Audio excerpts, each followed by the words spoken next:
मंगलमूर्ति सद्गुरु मिलमय सर्वाधार। मंगलमय मंगल करनो बिन बहु बारंबार।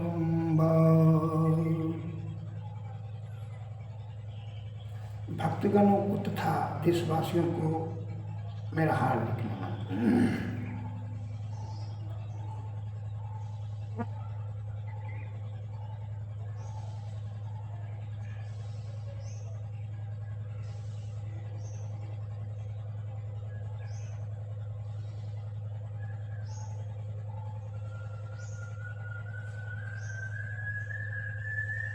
संत वाणी में शब्द आया है,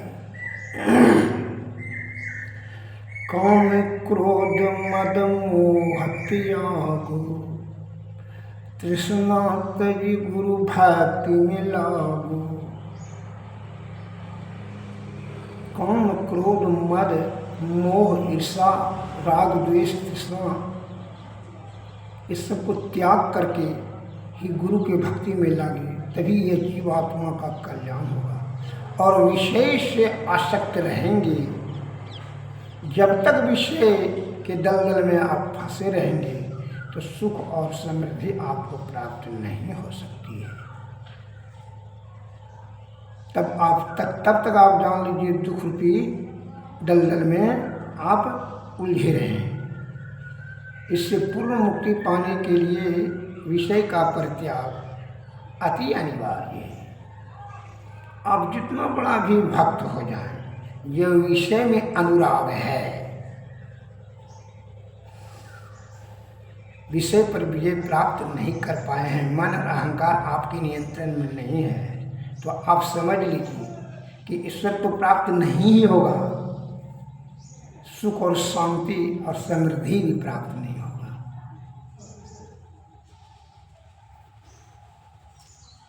मैं उदाहरण देता हूँ।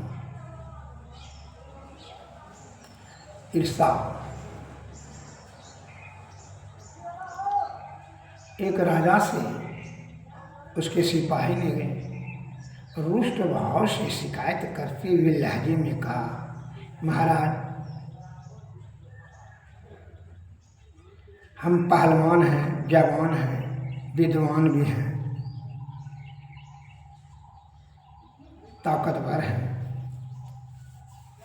तो आप हमको 10,000 रुपया महीना देते हैं, जबकि हम राज्य का और आपका प्रजा का सुरक्षा करते हैं, अस्त्र शस्त्र से लेस होकर के अपने बल बुद्धि से हमेशा हम तैनात रहते हैं राज्य और राज्य की प्रजा और आपका सुरक्षा के लिए, तो 10,000 महीना। और बीरबल जो है, मंत्री जिसको कहते हैं, मंत्री तो बूढ़ा है, दुर्बल भी है, कमजोर है, थर-थर कांपता है, शक्ति विहीन है, और वैसे उसको मंत्री को आप 40,000 महीना देते हैं। यही शिकायत है कि ऐसा कहे, पैसा तो दरमहा को बेसी होना चाहिए। तो बूढ़ा मंत्री को, जिसको कि देह में चलने का शक्ति नहीं है, तो उससे क्या होने जाने वाला है, उससे क्या सुरक्षा होगा राज्य का और राजा का और प्रजा का? उसको तक दरमा देने की क्या जरूरत है?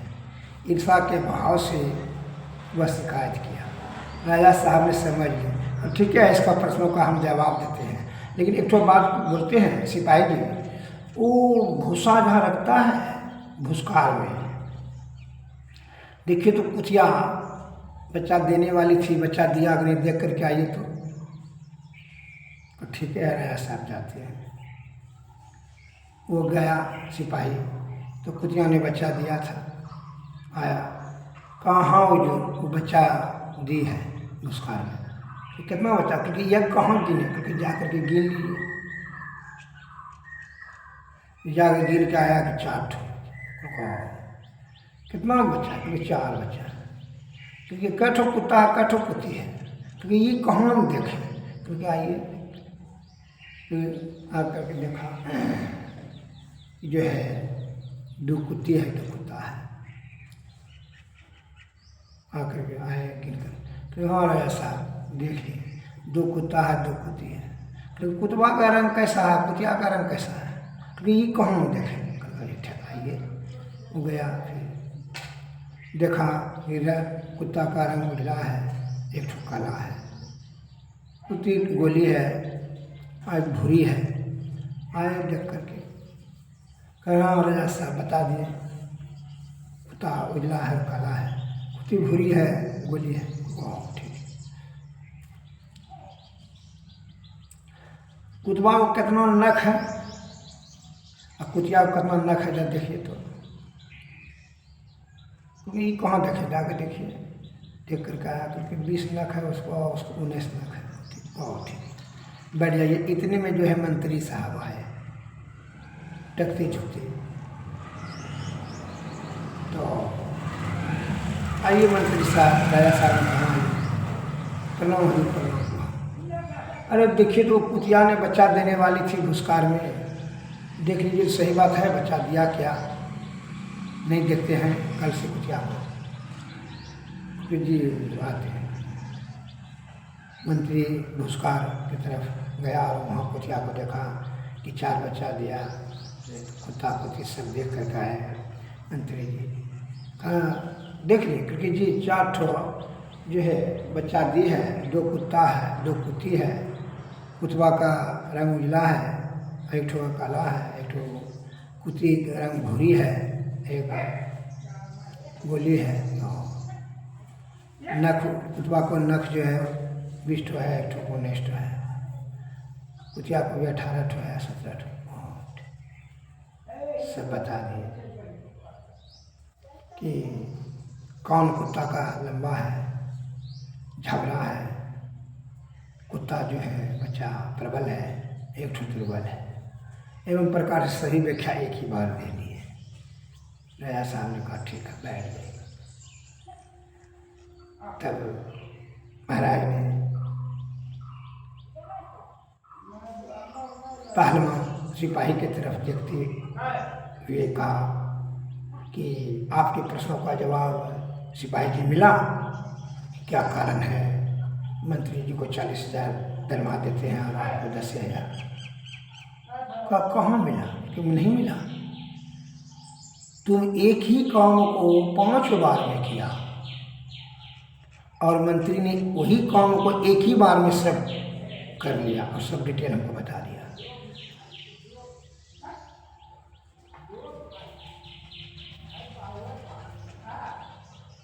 तो तुमको तो इसीलिए 5 गुना कम है धर्म। बल से कार्य नहीं होता है सिद्ध, अकल से होता है। अब तुम्हारे पास अनुभव ज्ञान आत्मज्ञान कम है, विद्या ज्ञान रहने से क्या हुआ? बुद्धिहीनम विषम विद्या, बुद्धि नहीं है तुमको, अनुभव ज्ञान और आत्मज्ञान नहीं है।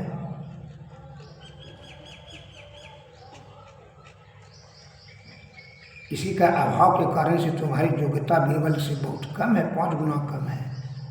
देख लिया ना अपनी योग्यता को, एक काम को तू 5 बार में किया, वही काम बीरबल मंत्री ने एक ही बार में किया। फर्स्ट एबल देन डिजायर, योग बनो तो इच्छा करो, बिना योग्यता का इच्छा व्यर्थ होता है। तुम केवल ईर्षा के भाव से यह कंप्लेन शिकायत किया, अपनी योग्यता को बढ़ाओ, ज्ञान को बढ़ाओ। कहे नहीं ज्ञान है न सदृशम पवित्रम यह विद्यति, इस संसार में ज्ञान से श्रेष्ठ और पवित्र दूसरा कोई वस्तु नहीं है और तुम्हारे पास ज्ञान का अभाव है।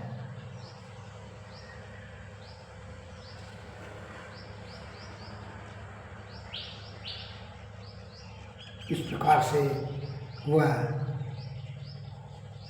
शर्मिंदगी महसूस किया। कहा जी राजा क्षमा कीजिए, मैं ईर्षा के कारण से ही शिकायत किया, लेकिन आप इसका सही सही प्रमाण समेत जवाब दे करके हमको संतुष्ट किए। कोशिश करेंगे आप ज्ञान बढ़ाने का। ठीक है। ईर्षा, राग, द्वेष, मोह, काम, क्रोध ये दुर्व्यसन है। इसके अधीन हो जाने के बाद आपका ज्ञान संकुचित हो जाएगा। ज्ञान का प्रयोग करेंगे ही आप नहीं, केवल जो है वह विषय का ही प्रयोग करेंगे मन के अधीन होकर के, जिसके कारण से आपको पूर्ण सफलता नहीं मिलेगा। जैसे आप काम है, रूप, रस, गंध, शब्द, स्पर्श, इसमें सुख खोजते हैं मन के बहकावे में, जो विषय के अंतर्गत में सोचते हैं। विषय से परे हट करके सोचिए कि आत्मचिंतन कीजिए। चिंता नहीं, चिंता करने से बुद्धि का नाश होता है, चिंतन करने से बुद्धि का परिवर्धन होता है। तो विषय के में आसक्ति रख करके कि जब सोचेंगे, चिंता करेंगे, तो वह चिंता में परिणत हो जाएगा, दुख का आधार हो जाएगा, दुख का कारण हो जाएगा। और अनासक्त भाव से, पवित्र आत्मा से, शुद्धचित आत्मा और बुद्धि से सोचेंगे तो सही ज्ञान होगा, और सही ज्ञान से ही सही लौकिक और अलौकिक दोनों लाभ होगा, सुख और परम सुख दोनों प्राप्त होंगे। मैं एक और लघु कथा आपको बता देना चाहता हूँ। दूसरा ईर्षालु का उदाहरण सुनिए। एक बड़ा ईर्षालु दुष्ट व्यक्ति था एक गांव में। वो भगवान भोलेनाथ का पुजारी भक्त था, लेकिन बड़ा दुष्ट, बड़ा ईर्षालु।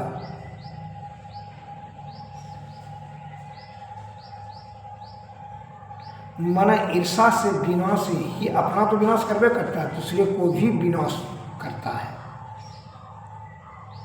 गांव, परिवार, समाज, देश, सबका वो विनाश कर देगा अपने ईर्षा के भाव से। क्या उसमें दुर्गुण है? तो दुर्गुण है, दुर्गुण से तो दुर्गुण ही फैलेगा। विषय 20 शब्द से बना है, इस बात को ध्यान दीजिएगा। 20 अर्थात जहर, वह विषयी आसक्त होने से कारण से वह दुख ही दुख हो जाएगा, सुख नहीं दे सकता है। वह दुष्ट जो ईर्षालु व्यक्ति था, उसका जरा सुन लिया जाए कहानी। तो भगवान भोलेनाथ का बहुत दिन से तपस्या करते थे, 25-30 वर्ष। भगवान भोलेनाथ तो भोले होते हैं,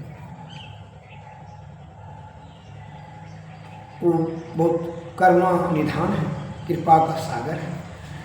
बहुत जल्दी ही वो प्रसन्न हो जाते हैं, और जो मांगता है भक्त वह यथाशीघ्र ही दे देते हैं। इसलिए भगवान भोलेनाथ को भोले कहा जाता है।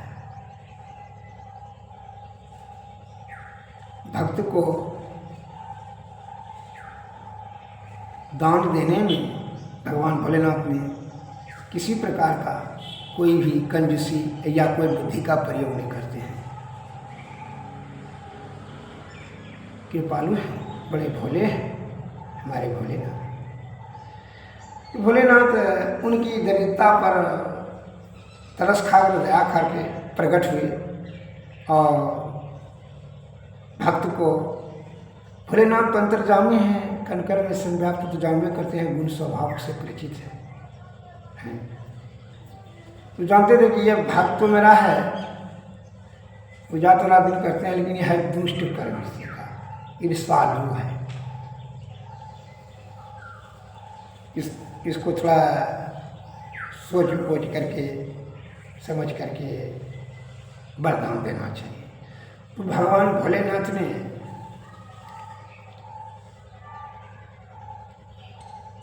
दया के भाव को रखते हुए उस भक्त के समक्ष प्रकट होकर के एक ऊँठी देते हुए कहा, लो भक्त, जिस चीज़ की आवश्यकता हो, जितना धन या जो भी चीज़ वस्तु मांगना है, इस ऊँठी को तुम गाय का गोबर नीप कर करके एक अगरबत्ती जला कर करके मांग लेना। जो चीज़ मांगना है यथाशीघ्र ही प्राप्त हो जाएगा तुमको। लेकिन एक बात यह है, ध्यान देना कि जो चीज़ तुम मांगेगा तुम्हारे गांव वाले को दुगुना हो जाएगा। इस बात को ध्यान रखना। हाँ जी प्रभु, लेकिन प्रभु हम जब तपस्या आपका किए हैं तो गांव वाले को, क्योंकि इससे तुमको क्या तकलीफ है? अगर तुमको जो चीज़ मांगना है मांग लो, मिल जाए, गांव वाले को दुगुना हो जाए, उससे आपको क्या तकलीफ है? यही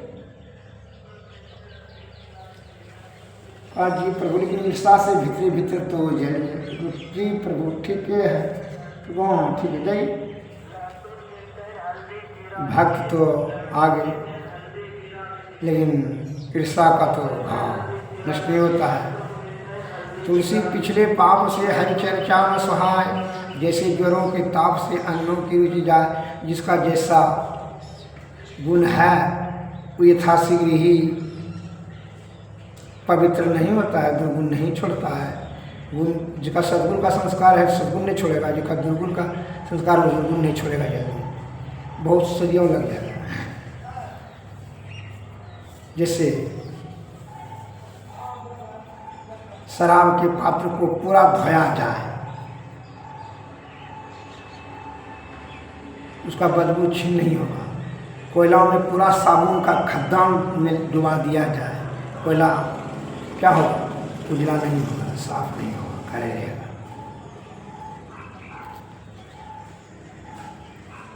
नीम को पूरा गुड़ में शक्कर में लपेट दिया जाए, वो अपना तिताई नहीं छोड़ेगा।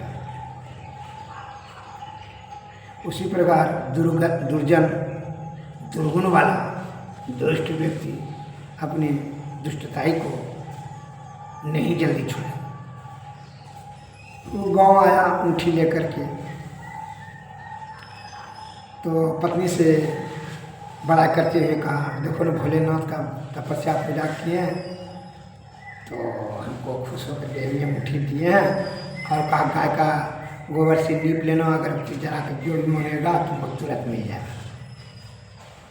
लेकिन गांव वाले को दुगुना मिल जाएगा। कहा उसकी पत्नी ने कि इससे आपको क्या तकलीफ है, छोड़िए ना, गाँव वाले को मिला तो मांग लीजिए। 2 दिन से तो बच्चा को भरपेट भोजन भी नहीं मिला, हम मजदूरी भी गए करने के लिए, नहीं मिला काम। वह दूसरे के घर में झाड़ू पोछा बहरा करके मेहनत मजदूर कर करके बच्चा का भरण पोषण करती थी। ये दुष्टवा काम तो करता नहीं था, सीधा खाली दुष्टई के बारे में माथा में घुमाते रहता था, ईर्षा में जलते रहता था। और समय मिलता था तो भगवान भोलेनाथ का पूजा करता था। ये थोड़ा सद्गुण आ गया था। तो उसकी पत्नी बोली मांग लीजिए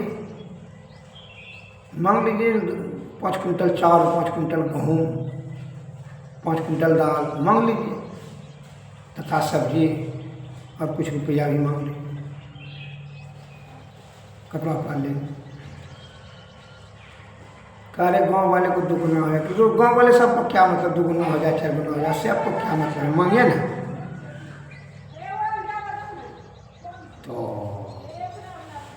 कहते कहते 2-3 दिन में क्योंकि भूखे से मरिए जाएगा बच्चा सब, तो आप मांग करके क्या कीजिएगा, तो बेकार हो जाएगा। तो कहते कहते पत्नी के जिद से जो है वो कहा ठीक है, तो कहते तो मांग लेते हैं। तो गोबर से नीप करके अगर जरा करके आप भोलेनाथ हमरे पर खुश हैं तो 5 कुंटल चावल, 5 कुंटल गेहूँ, 5 कुंटल दाल और 10,000 टका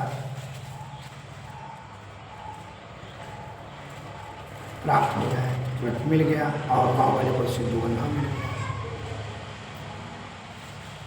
गाँव वाले ने सवेरे उठ करके चर्चा करने लगे कि भाई हमको दिखने 10 कुंटल दाल, 10 कुंटल चावल, 10 कुंटल गेहूँ मिल गया है और 20,000 टका।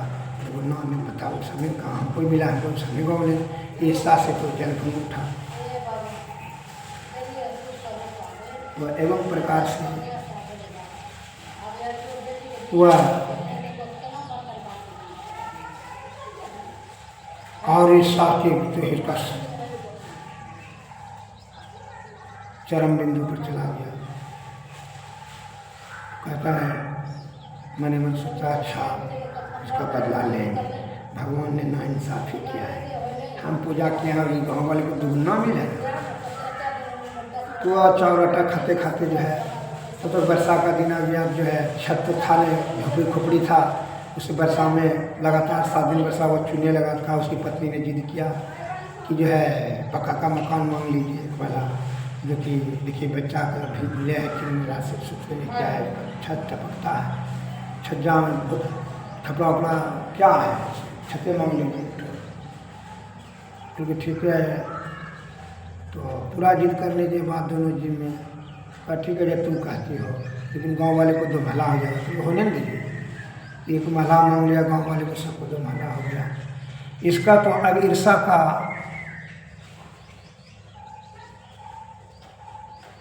अंतिम छोर हो गया, नाक से ऊपर या हद से बाहर हो गया। ये मन में सोच लिया कि अब जो है इसका तो बदला अब अवश्य में भगवान ने नाइंसाफी किया है। अब जो है ना बुद्धि जब ईर्षा और क्रोध अहंकार में चला, काम वासना में चला जाता है तो बुद्धि तो नाश हो जाता है। अब ये क्या बोला, बुद्धि लगाना शुरू कर दिया। अब क्या कहता है, दूसरे दिन गाय के गोबर पे उठी नीप कर करके, हे भगवान हमरा एक आँख काना, गांव वाले का सबकत दोनों आँख काना हो गया। फिर शाम को जो है गाय का गोबर नाव लीप करके मांगता है कि हमरे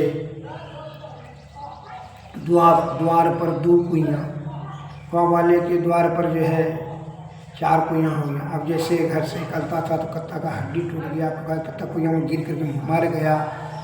गाँव वाला कितना मर गया, कितना हड्डी टूट गया, गर्दन टूट गया, गला टूट गया, कमर टूट गया, पैर टूट गया। मैंने 12 ना सूरज से गाँव वाले का जो है बहुत बड़ी हानि हुई। 8 ना तो मर गया। निर्दोष सज्जन का भी मृत्यु हो गया कुइयों में गिर करके, और कत्ता का हड्डी टूट गया। बड़ा भीषण कष्ट भगवान को रहा नहीं गया। कहा कि निर्दोष आदमी को हमरे वरदान से ही यह निर्दोष आदमी को बड़ी भारी हानि उठानी पड़ रही है।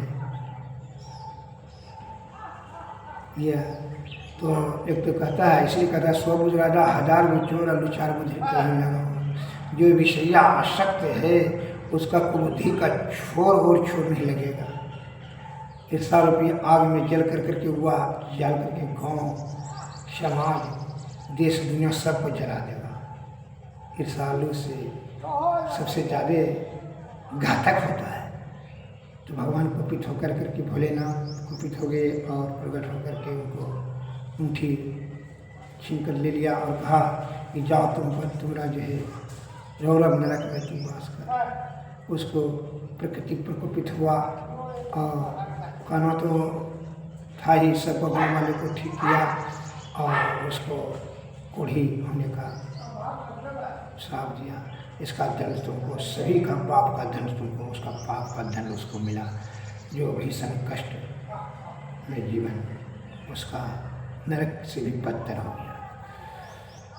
एवं प्रकार से ईर्षा, राग, द्वेष, काम, क्रोध, मद, लोभ, अहंकार, मत्सर, ईश्वरी जो है दुख तो स्वयं को होता ही है और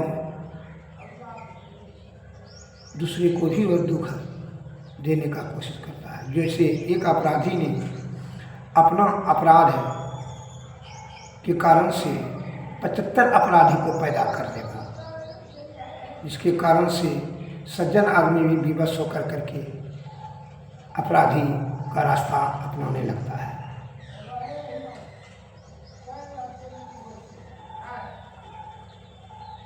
जैसे एक अपराधी जब फसल काट करके के किसी किसान का भुट्टा खिलाता है तो किसान भी अब भुट्टा में,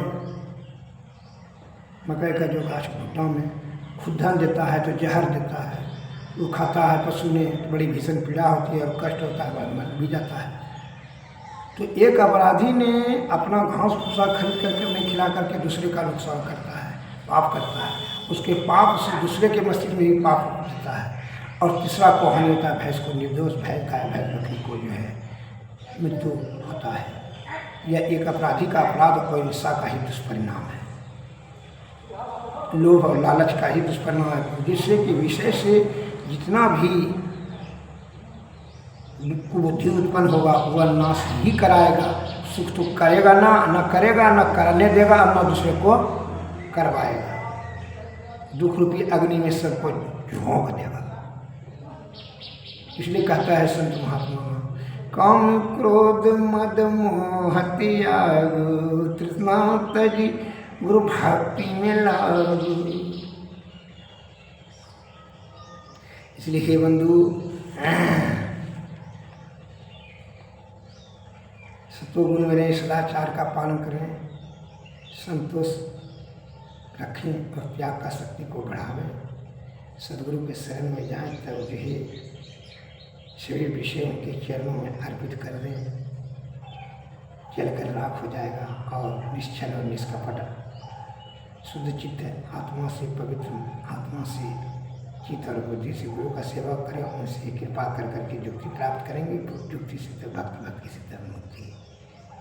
अन्यथा जो है आप रोग रूपी कष्ट रूपी महादलदल में से आप निकल नहीं सके। इसलिए यह युक्ति जो है बताएंगे संत महात्मा लोग कि कैसे मुक्ति होता है। सूरत फंसे जब रूप विषय में, आँख से जाए प्राण, यह मार्ग 84 का है, कह गए संत महान।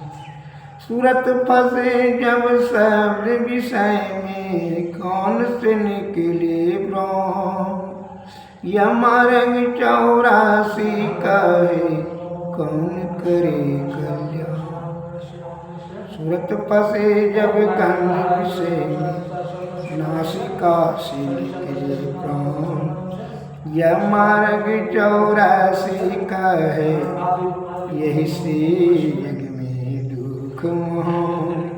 सूरत फंसे जब स्वाद विषय में, मुख से जाए प्राण, यह मार्ग 84 का है, भोगेगा दुख अति महान। सूरत फंसे जब अस्पर्श विषय में, यही द्वार विस्मय में फंसे जीवन खोया, कहीं विधि होवे जीव कल्याण। पंच विषय को छोड़ी चले हूँ, 9 इंद्रिय के पार, जहाँ पहुँची भव फांस कटे हो, वह तो 10वां द्वार। गुरु चरणन में प्रीति करो, अति कातर हो जो करे पुकार। सतगुरु कृपा कर तब उन पर, खोले 10 द्वार। 10म द्वार में भक्ति करे, ज्योति समय में रहे समाय। कृष्णानंद सतगुरु दया से, भवबंधन जड़ी जाए। सूरत अर्थात सूरत संसार के रूप और शब्द, गंध, स्वाद और स्पर्श, इन 5 विषयों में फंसकर झूठे इंद्रियन सुखों को अपना निज सुख मान लेती है, फलतः दुख भोगती है।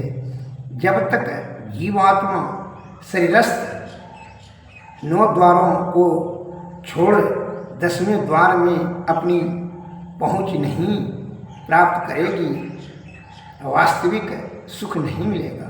इसके लिए जीव को सद्गुरु की शरण में रहकर ज्योति और नाद की साधना करनी होगी। ज्योति और नाद की साधना करनी होगी। जब जीव प्रकाश में जाएंगे, अंधकार विषय रूपी अंधकार में भटक रहे हैं, प्रकाश में जाएंगे ज्योति से, तो वह नाद में वहाँ से बढ़ेगा शब्द में, शब्द मंडल में, शब्द में सार शब्द में, तब निशब्द में, तब परब्रह्म। सामवेद के ध्यानोपनिषद में आया है, बीजा अक्षरम परम बिंदु नादम तस्योपरि अस्थितम ससर्वेक्षाक्षरे छिने निशब्दम परम पदम।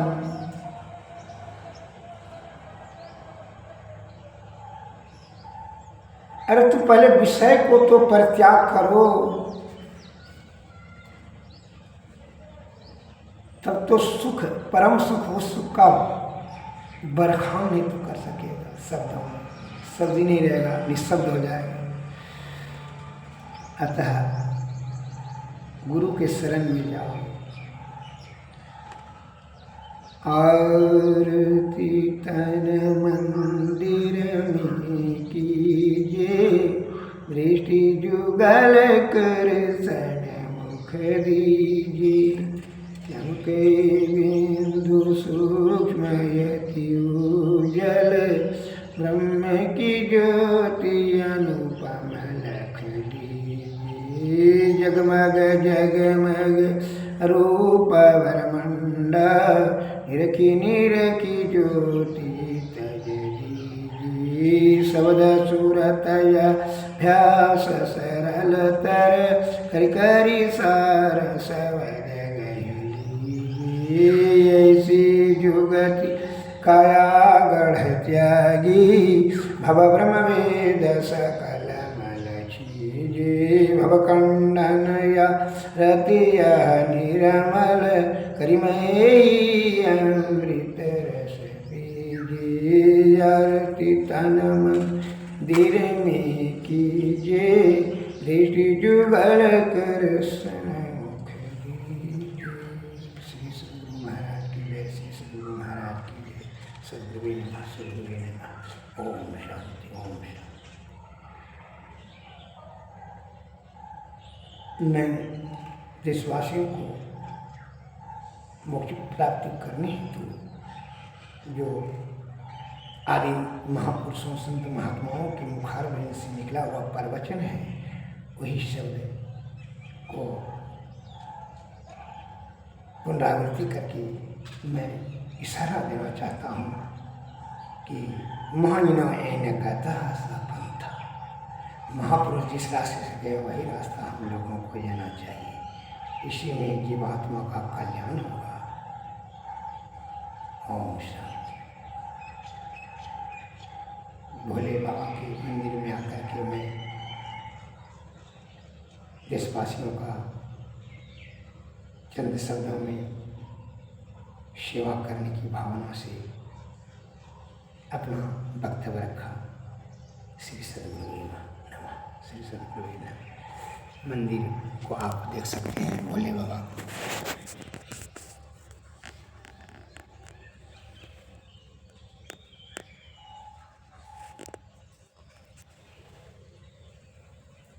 मंदिर है।